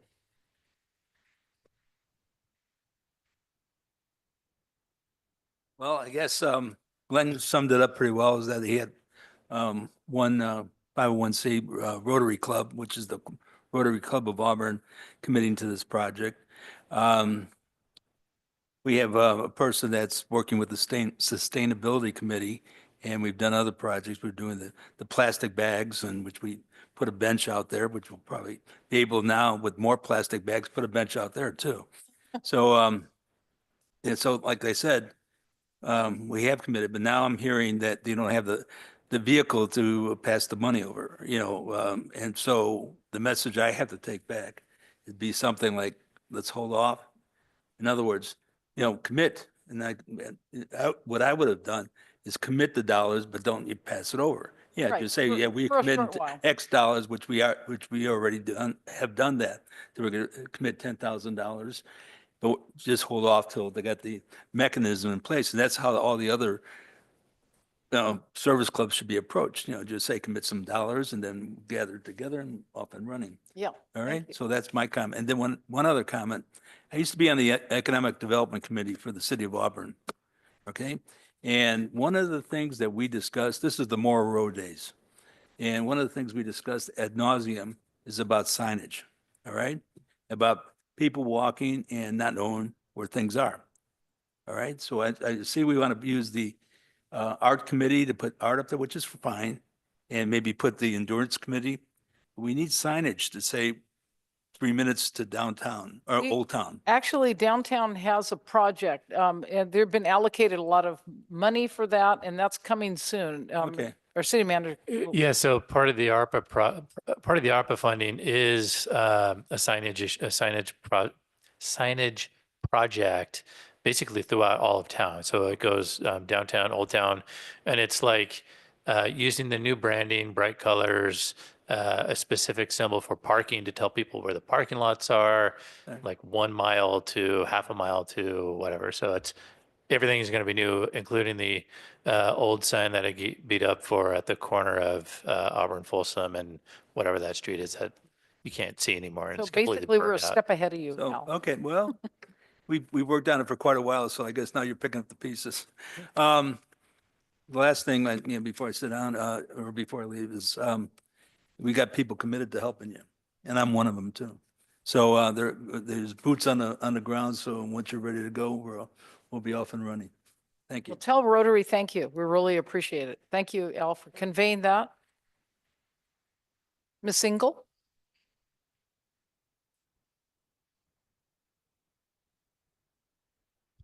Hello, City Council. My name is Sue Engel. Okay, there's one troubling part to this plan, which overall I really like this plan. I think you guys did a great job putting it together, but here's my problem. On the right side of the stairs is the big ginkgo balboa tree. It's a female tree. It's about this big in diameter. Between October and November, it drops its fruit. Well, we know, we're aware And of that fruit is nasty smelling. So right now, if you're looking at maintenance cost and city staff are saying that it's a wash on maintenance cost, I would bear to differ on that. Well, I don't believe we can remove that tree, right? No, you're gonna, what you're gonna have to do is do a lot more cleanup. And from my understanding from going to the meetings was that those fruits are picked up by the lawnmower. And when you take the lawn away, now you're ending up having to hand pick up all of that fruit. That's gonna have to be done daily. Because anyone who walks in that, it just leaves the nastiest odor, and you've got a walkway right through. I think ARD is going to help us with that. Oh, boy. But I just wanted to bring that up, is that's the only thing that kind of, to me, is troublesome, is that tree and removing that fruit on a daily basis. So that's where I say, the once a week mowing is one thing, but this is going to be a daily for 2 months that they're going to have to do maintenance. So You almost need like a Well, it's not drape. done daily now, but No, but you almost need like a drape or something down on the ground so that you can just pick because it is awful. Yeah, that's what I'm like, falls into it and then you can just, and by the way, is ARD going to contribute to this? It is kind of a park. I think you should go back to your board and ask for that, please. Oh, I think they have a roof that they need to figure out. Yeah. true. But Sue, Okay, thank you. It always has been. I think Teresa's got a, Teresa would like to speak to that. we did try to accommodate it. I don't think that's on, it doesn't matter. We put plants within the drip line of the tree that are low and easily rakeable. There's just either bark or mow-free fescue, with keeping that in mind, that we didn't put like delicate flowering plants under there at least. Thank you, Teresa. Teresa, Thank you, Sue. Do we have any more public comment? can I ask Teresa a question? Oh, question. Oh, Teresa, do you know if there's any option like olive trees where you can like basically stop them from producing olives? I'm gonna research that. Because that I could be don't a know. once a year treatment. I think you have to do it annually, but if there's a treatment, No chemicals, I'm sorry. I think it's a very nice It's like treatment. a hormone thing. Yeah. Yeah. Okay. Birth okay. control. for I'll the look tree. into it. That's Birth control, okay. And also, by the way, the ribbon rack on the rendering is just because the render only had that one in their little library. The ribbon rack, the bike. the bike. Yeah, we're I not. know, I know you wouldn't. Yeah. Okay. Any other public comment? Okay, then, I think you. I just wanted to add a couple quick things. PCWA actually partially sponsored the Loomis Master Gardener's garden. So they did the rebate, but then they also actually put money into it. So something and I think Glenn talked about that. They also included bricks that were sold to help fund it, which is something that they talked about here. The ginkgo tree, we actually talked about that at one of the sustainability meetings, and they did change the design was actually changed to accommodate that, because I was very concerned about the vomit smell being all over in front of City Hall. So But it is a I beautiful appreciate that. tree. It's a beautiful tree when it's got leaves, And there, just not with fruit. There's a Some way to stop people- it. My son has a liquid amber that has those round balls. and yes. There's no way to stop those. You just have to. And to be honest with you, there are some people that come to collect the fruit from the ginkgo tree. There you go. I mean, there's not a lot, but there is, the Chinese community will sometimes come out and collect some. I've seen them out, not very often, but I, That's going to be our next project for sustainability. Get a hold of a group that will come and I mean, there's way too much fruit, but I have seen people, and my daughter was telling me about that as well, that there's certain things that they use it for. they're edible. No. They actually boil it down and use it for medicinal purposes and things. So the ginkgo is kind of a staple in some of the Chinese communities, so. The other thing I really welcome staff's concept of bringing forth a policy to accept donation. I have an accounting background, and I think that's very important because we really have to account for that. But in the meantime, if we can get approval for this and be able to do the groundwork with the community to move forward and not raise money, but be ready at the time that that policy is adopted, that would be appreciated. So we need an action. I will Do bring we need a forward- motion, or does staff have enough? Yeah, I think that there's consensus from council to move forward with the project. So it's not listed as by motion, so we can just, I think we got Okay. more than enough direction to move forward. So you understand about the 5 feet water bottle, the lighting, the electrical, engaging the youth and the electrical Birth control for the ginkgo tree. and birth control. Great, good. Or a saw. Your thing for a long time. So thank you. Thank you very much again, Sustainability and Teresa, for volunteering your time and doing that beautiful work. Appreciate it. So thank you, everyone. And next item is the updated Public Works bid threshold. Menjol, Dean.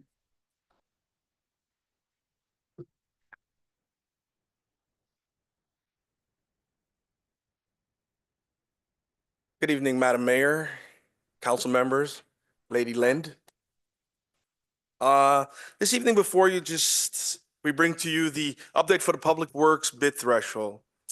A bit of background for this. The Public Contract Code specifies that the procedures that public agencies must follow when they build public works projects. The Uniform Public Construction Costs Accounting Act was adopted in 1983 and as an alternate to these default requirements. The city adopted the act and is authorized to use the informal bid procedures for the public projects up to a specified dollar amount on the condition that it follows the certain accounting procedures. This proposed ordinance amends Auburn Municipal Code Chapter 36 to conform to the recent amendments to the act adopted by the state and under the Assembly Bill 2192, which is effective January 1st, 2025. I said all that to say this. There's two major changes that's going to happen here that staff is requesting here, is that the existing thresholds for the force accounts where the projects that city employees can do is at $60,000. This ordinance change allows it to go to $75,000. And the informal bid procedures currently is set at $200,000, and this extends that to $220,000. These are minor changes, but it does allow us to get things done a little bit faster, and it's basically all this is about. With that, I open it up for questions. Thank you. Do I have any questions from council? Councilwoman Dowden Cavillo? No questions from me. No. No, just me.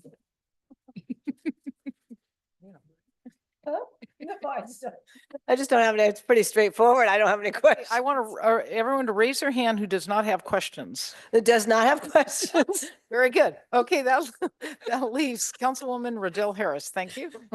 It's not even 8 o'clock and we're getting a little loopy up here. I just was hoping that between our city manager and our city manager and our council that you discussed with me before about how this differs from our other spending requirements and how there's different limits depending whether it's public works and not public works. So I just wanted to share that with the public and how that whole process works. Thank you. All right, happy to. So the ordinance before you tonight only applies to public projects under the Uniform Public Construction Cost Accounting Act. These are sometimes referred to as public works under the Public Contract Code. Those two phrases are used similarly, but in different sections of the Public Contract Code. So these bidding limits before you tonight will apply to construction or things that you think about building buildings, paving roads, the things that Public Works and Mengel's team primarily have responsibility for. There are lots of other things that the city contracts for, things like services, equipment, materials, supplies. Those are not included within the bid thresholds tonight. There are separate bid thresholds for those that are still in place and are not changed. And those include 5,000 and up to 40,000 for your city manager, and then everything else comes to you. So the other types of contracts aren't before you tonight. Thank you. Yep. I just wanted to clarify the difference between the two. That was my other question. Thank you. And this was just a review, provide direction. So I'd say, You have to hold it. We did a first reading. oh, okay, we did Introduce the I'm whole first sorry. reading. I was looking at the other. Okay, this is the first reading of an ordinance amending chapter 36 of the municipal code to increase public works bid thresholds to reflect recent amendments to the Uniform Public Construction Cost Accounting. So that's it? So we need a. Public, I already Yeah. said public comment, I Yeah. think. Do we Public- need to make a motion to hold that first reading? So Madam Mayor, if we're ready, I'll make a motion that we hold the first reading by title only of an ordinance amending chapter 36 of the Auburn Municipal Code to increase public works bid thresholds to reflect recent amendments of the Uniform Public Construction Cost Accounting Act. Second. Do we need a second on that? Yeah, Okay. Yeah. Councilman He Holmes. said second, I'm sorry. Okay. Councilmember Riddell Harris. Aye. Davis. Aye. Dowden Calvillo. Aye. Holmes All right. and Mayor Amara. Yes. That's it. Okay, thank you. Thank you very much. Now we have the city manager report. Thank you. So as council knows, staff was directed last year to begin the process of bringing a recreational cannabis ordinance to the city council for consideration. We were working through that process since last year. on how that ordinance would look, including everything from the types of cannabis that would be allowed to potential areas in the city that would allow recreational cannabis. Staff took a field trip to Grass Valley in the fall to speak to the city's management, planning and police departments about the process they used in preparation for bringing recreational cannabis forward to their council. And then we also toured a dispensary in Grass Valley. We'll be setting up probably individual council tours, our city council tours of that dispensary sometime, I think it probably in the spring, just so you can kind of see what that dispensary looks like. But we'll be bringing more information to council in the spring for a study session as well for that. You might notice some television monitors placed at City Hall. So those monitors are part of the ongoing City Hall technology project, which is funded by the ARPA funding. And then it's being spearheaded by our city clerk, Amy Lind. Those monitors provide directional signage, a listing of meetings occurring in the building, and they'll provide digital listing of city officials as well. The remaining technology upgrades will focus on the city council chambers to make our council meetings a little bit smoother. So just want to say thanks to Amy for getting that project moved forward.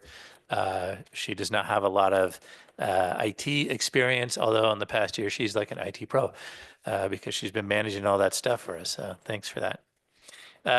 Next up, Wells Fargo building is, so the new owner of that building, Dallas Drake's going to be pitching his project to the Historic Design Review Committee on the 18th this month. So we'll have an early preview of the plans for that building. Looking forward to that getting done and opened up as quickly as possible. So we get that building that's been sitting vacant for quite a while. And then lastly, wastewater treatment plant was honored again at the California Water Environment Association Award Banquet this past Friday for the 12th consecutive year with Small Plant of the Year Award. And then also the Small Collection System of the Year Award. So I know the Vice Mayor Kelly, yeah, there you go. And we got the trophy too. Yeah, so our Vice Mayor was able to attend that with our Public Works Director. Yeah. Thank you very much. Next item is future agenda items. Discussion and identification of topics that require attention in upcoming meetings. This section allows council members to propose new ideas, unresolved issues or projects that need further planning or discussion. Yes. I brought this up at the previous meeting, but I just wanted to provide clear direction to staff. I wanted to just put an amendment on to the roundabout RFQ, was it RF? Some kind of proposed RFP that just basically said that there would be a preference given to the art that incorporated the name. This is to put something on the agenda. Yes. You want to put something on the You agenda? want to put it on the next agenda, Oh, so okay. I'm asking for. I'm sorry. the I thought council's you were agreement. proposing we do it now. No. I'm saying it wasn't necessary. There wasn't necessarily clear decision by the council. It was brought to me, so I wanted to make sure that we discussed it and decided whether we we're going to put it on the next agenda.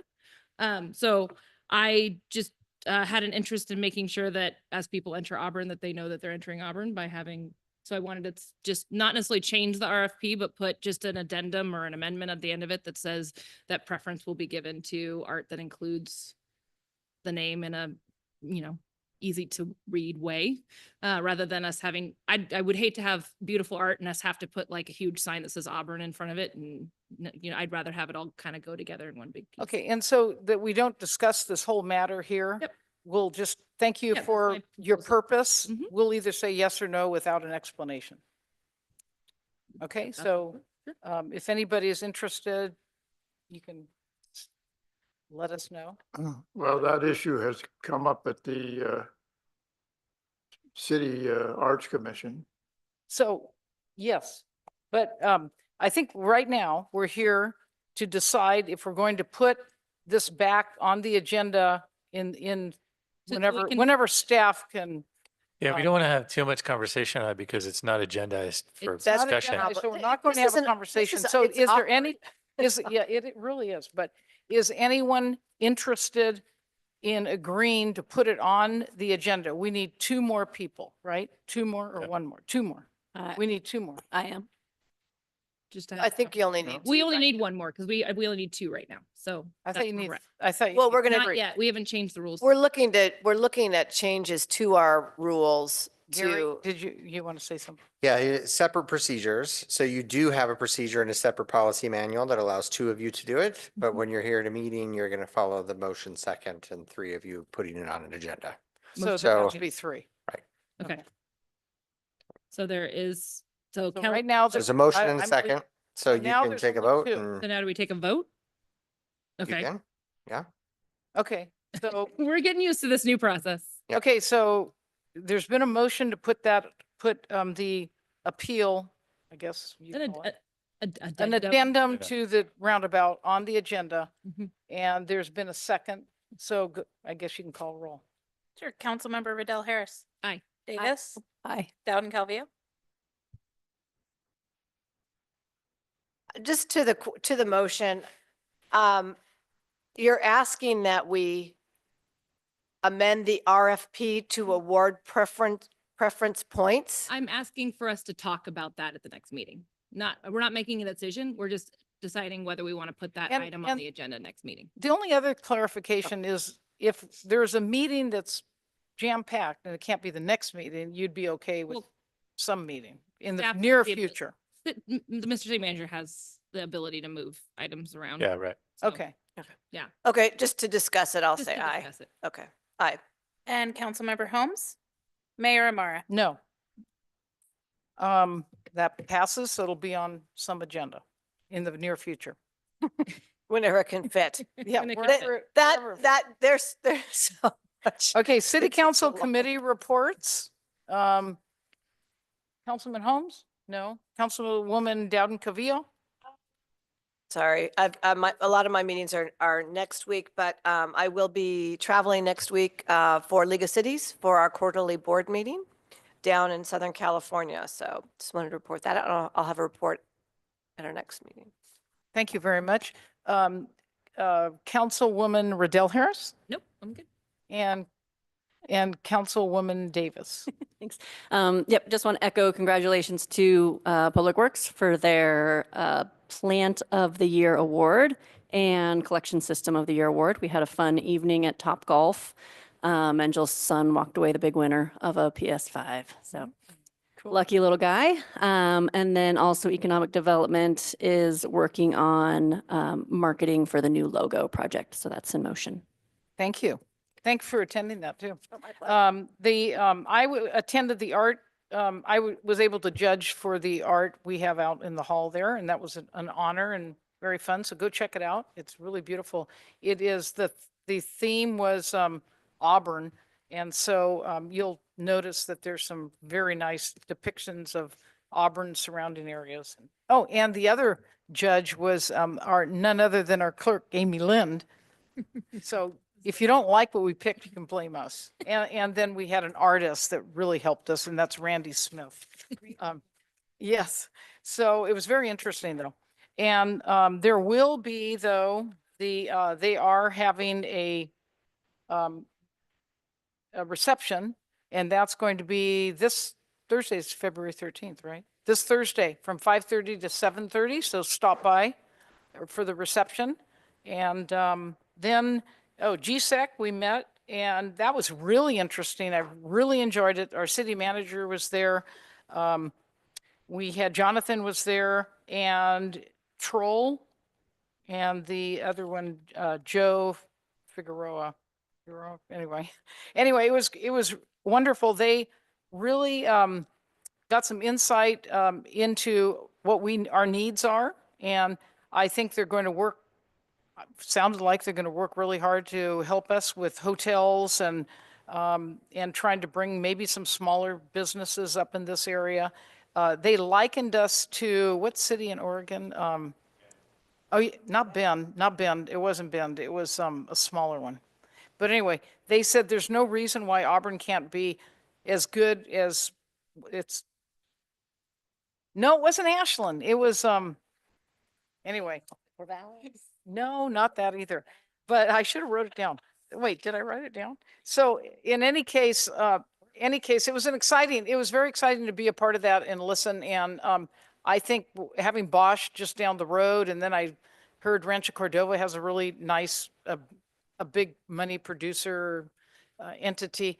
So there's a lot of opportunity in our area, and I think we're going to benefit from all that, but hopefully we'll even benefit more with some direct sales revenue producing businesses and opportunities and hotels, which we need. And I think once we get, I think the consensus was, you know, it's been difficult, but once we get one in, if we can get one nice boutique hotel, I think it's going to really help Auburn, and there'll be more of an opportunity to have others. So then I attended solid waste, and boy, was that interesting and very educational. So that's going to take me a while to get up to speed, but it was very, very interesting talking with that group. So, and do you go to those, Menjo? Anyway, so that was interesting. And then, of course, sustainability was all about the front lawn, which you heard. So anyway, if there's no other reports, Actually, then Madam Mayor, I wanted to add one more thing that I should have put on my manager's report. If you go through Central Square, you'll notice that that big kind of pyramid shaped thing with the brick has been removed. We couldn't figure out exactly why the big pyramid thing with the brick was set up, and it kind of was blocking the flow of the Central Square and all that stuff. So Public Works has taken that down. It was completely full of rebar to the point where Public Works is out there with an angle grinder trying to cut it up into pieces. I don't know what, I'm not sure what it was built for, but it's down. We'll be resurfacing that area and kind of create a nice little, you know, more of a flow through Central Square. So thank you. And it was originally put up there for other big, nice, big statues. Like, you know, if you go to Europe, the art is really the central theme, and in a lot of places. And I think that was the desire and the intent. But when they saw the cost of buying these nice sculptures and then the outcome of one beautiful sculpture, we had the salmon sculpture, it's been, you know, it's not the right kind of sculpture there. But in any case, that's going to be repaired as well eventually. I'd But- just like to say thank you to Public Works and everyone. I've been talking about that for 4 years because it says do not climb, but kids climb on it all the time, and it's really not safe because it's brick. So I know You'd rather have a rock there, right? you know, as long as it's smooth, my kids need, I do agree, kids do need something to do in Central Square. So that'll be something that they will miss. So we'll need to figure that out. But I brought this up to the Arts Commission, I think 4 years ago, and they said, we'll never be able to afford a piece of art that tall to make it look right with the stand. So they were in full support of removing that. And I think it'll be great for the flow at Central Square. And so I appreciate everyone involved in that. It took a long time to get that done. Thank you very much, and we will adjourn the meeting. Thank you.